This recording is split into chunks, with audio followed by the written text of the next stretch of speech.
አገኝ ሰላም ሰላም፣ ውድና የተከበራችሁ የቡና ጠጡ ቤተሰቦች እንዴት ናችሁ? በያላችሁበት ሰላማችሁ ብዝት ይበልልኝ። ይህን ቪዲዮ የምትመለከቱላችሁም ላይክ፣ ሼር፣ ሰብስክራይብ፣ ኮሜንት በማድረግ ቤተሰብ ይሁኑ። ዛሬ የማቀርብላችሁ ገራሚ ያበደ እጅን አፍ ላይ የሚያስጭን ታሪክ ነው። የስደት ፍቅር ታሪክ ነው የማቀርብላችሁ። ሁላችሁም ተከታተሉኝ። ዳይ ወደ ታሪካችን። ማንበብ አልችልም፣ አማርኛ ማንበብ አልችልም። እባካችሁ ተረዱኝና በትዕግስት አዳምጡኝ። አመሰግናለሁኝ። የታሪክ ርዕስ እንዲህ ይላል። ከስደት ወደ ፍቅር ወይም ደግሞ ከመዳም ቅመም ወደ ፍቅር የዕጣ ፈንታ። የመጀመሪያው የዕጣ ፈንታ። እሺ። ከዶሃ ከተማ ምሽት በብርሃን ተሞልቶ ነበር። ከዛስ በትልቁ አየር ማረፊያ ውስጥ ሰዎች በፍጥነት ሲመላለሱ፣ አንዲት ወጣት ሴት ግን በፍርሃት እና በተስፋ የተሞላ ልብ ቆማ ነበር። እሺ፣ ከዛስ? ስሟ ሀና ትባላለች። ከኢትዮጵያ ትንሽ ገጠር ተነስታ ወደ ኳተር የመጣችው ቤተሰቧን የተሻለ ሕይወት ለመፍጠር አስባ ነበር። ከዛስ ምን ተፈጠረ? ሀና በልቧ የተሸከመችው ብዙ ህመም ነበር። ብዙ እቅድ ነበረን እኛም። እሺ፣ አባቷ ከታመመ በኋላ የቤቱ ኃላፊነት በእሷ ላይ ወደቀ። የኛ መከራ። ታናሽ ወንድሞቿ ትምህርት እንዲማሩ እና እናቷ መድኃኒት እንድታገኝ በህይወቷ ሁሉ መታገል ጀመረች። የኔ ምስኪን ከርታታ። ከዛስ?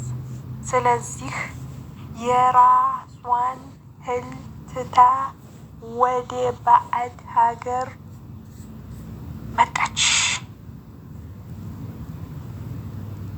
ዶሃ ገብታለች። እሺ። የምትሰራበት ቤት በዶሃ ውስጥ ታዋቂ የሆነ ቤተሰብ ነበር። ትልቅ ቪላ፣ ዋው! የሚያብረቀርቅ መሬት፣ ጽዳቱ መከራ ነው። ይሄማ የወርቅ መብራቶች፣ ወይ ጉድ ፈላ! ማን ሊወለውለው ነው ያንን? የተስተካከለ አትክልት ቦታ ነበረው ቤቱ። ማሻአላህ። ነገር ግን ለሀና ይህ ሁሉ ውበት ብቸኝነቷን አያስወግድላትም። ወርቅ እንኳን መወልወል አይደለም፣ ወርቅ ቢነጠፍልን እኛ ከብቸኝነታችን ምንም ያድነን ነገር የለም። እሺ። በየቀኑ ማለዳ ከፀሐይ በፊት ተነስታ ነበር። አላርም ነው የሚቀሰቅሳል። ቤቱን ታጸዳ፣ ምግብ ታዘጋጅ፣ ልጆቹን ተንከባከብ ነበር። ያ አላህ። ድካም ቢኖርባትም ፊቷ ላይ ፈገግ አይጠፋም ነበር። እኛም 24 ሰዓት እያልን አለን። ታሪካችን ግን አልተቀየረም ነበር። ከዛስ? እሺ፣ የሀና ታሪክ።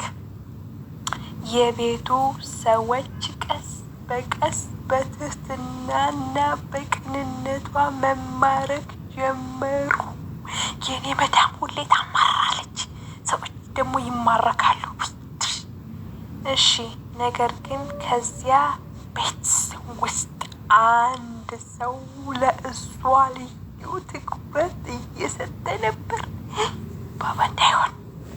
ወይኔ ባባ ከሆነ አለቀላት። እሺ፣ ማን ይሆን? የቤቱ ታላቅ ልጅ ካሊድ። ካሊድ ልጅየው ማለት ነው። እሺ ካሊድ ምን ሊያደርግ ይሆን?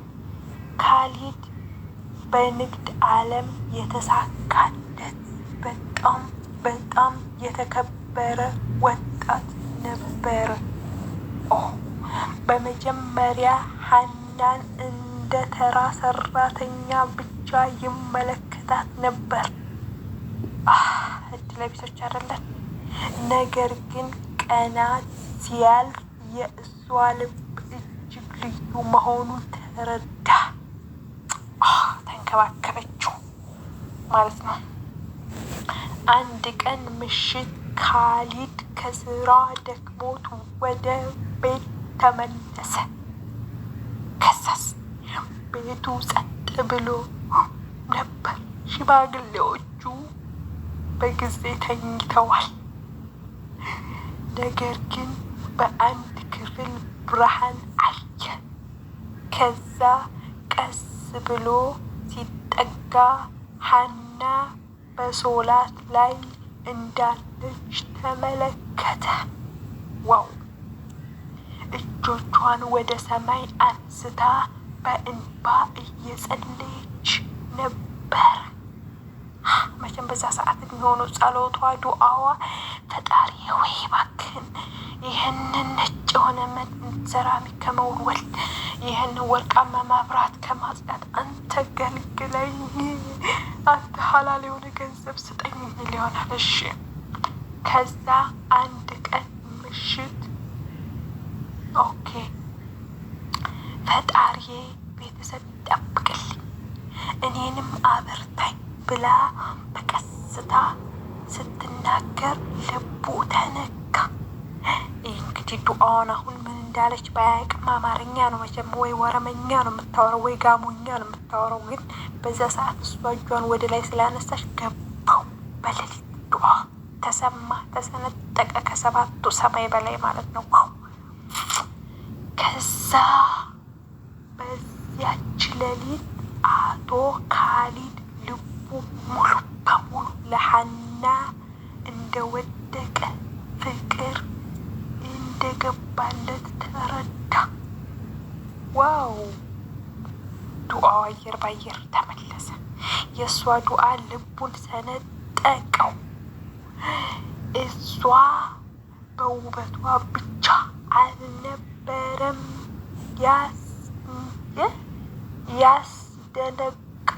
ያስደነቀችው በንጹህ ልቧ፣ በትዕግስቷ፣ በእምነቷ ነበር። አቶ ካሊድን ለመጀመሪያ ጊዜ በበር ቀዳዳ በፍቅር ጠብ ያደረገችው። ደስ ይላል። ከዚያ ቀን በኋላ ካሊድ ለሀና ያለው ስሜት እየጨመረው እየጋየ ሄዳ። ወይ የት ሊደርስ ይሆን? ሀናም በእሱ ዓይን ውስጥ ያለውን ክብር፣ ርህራሄ መመልከት ጀመረች። ነገር ግን ሁለቱም በልባቸው ያለውን ስሜት ለመናገር ፈሩ። ኧረ ወይኔ ተናገሩ። ቀጣይ ክፍል ደግሞ ሁለተኛ ፓርት ጠብቁን። ምን አጥንቼ ጠይቄ የት እንደደረሱ ፈርተው ቀሩ ወይስ አፈነዱት የሚለውን ቀጣይ ፓርት ላይ እመጣለሁ። እስከዛ ሰብስክራይብ አድርጉ።